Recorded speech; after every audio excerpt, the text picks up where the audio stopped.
Halo anak-anak, apa kabar? Semoga kalian semua dalam keadaan sehat dan selalu dilindungi oleh Tuhan. Hari ini kita akan belajar mengenai kenampakan alam dan bagaimana pemanfaatan dari kenampakan alam itu sendiri.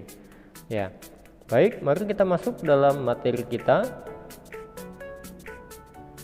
Ya, yang pertama kita akan belajar kenampakan alam yaitu dataran tinggi. Apa itu dataran tinggi? Dataran tinggi adalah permukaan bumi yang berupa dataran yang luas dan berada pada ketinggian antara 200 hingga 600 meter di atas permukaan air laut.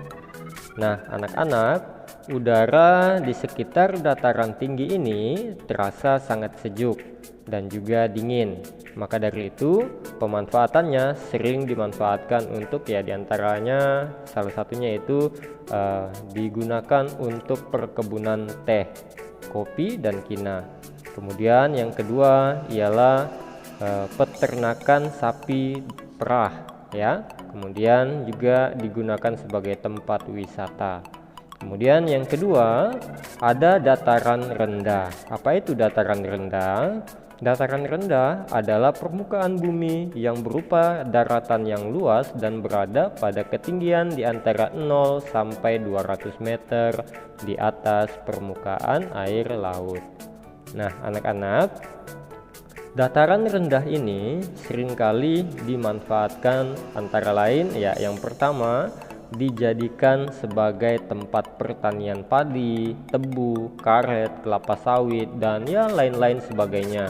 Ada lagi juga dia dimanfaatkan sebagai tempat untuk peternakan ayam, bebek, kambing, ikan air tawar maksudnya di sini ya, dan lain sebagainya. Dan yang terakhir dijadikan sebagai tempat untuk industri.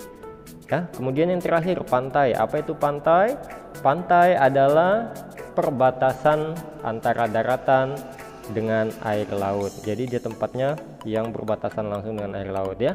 Nah, daerah pantai ini umumnya itu agak miring atau yang biasa disebut orang itu landai dan juga berpasir. Tapi ada juga pantai ini yang berupa tebing yang curam. Nah, untuk pemanfaatan pantai diantaranya yang pertama ialah sebagai tempat untuk budidaya ikan laut, budidaya rumput laut, dan lain sebagainya. Ada juga yang dijadikan sebagai lahan atau pertanian garam dan juga pertanian atau perkebunan kelapa. Kemudian yang terakhir tentu saja dijadikan tempat wisata. Ya, demikian anak-anak untuk hari ini, cukup dulu. Sampai jumpa dan bye-bye.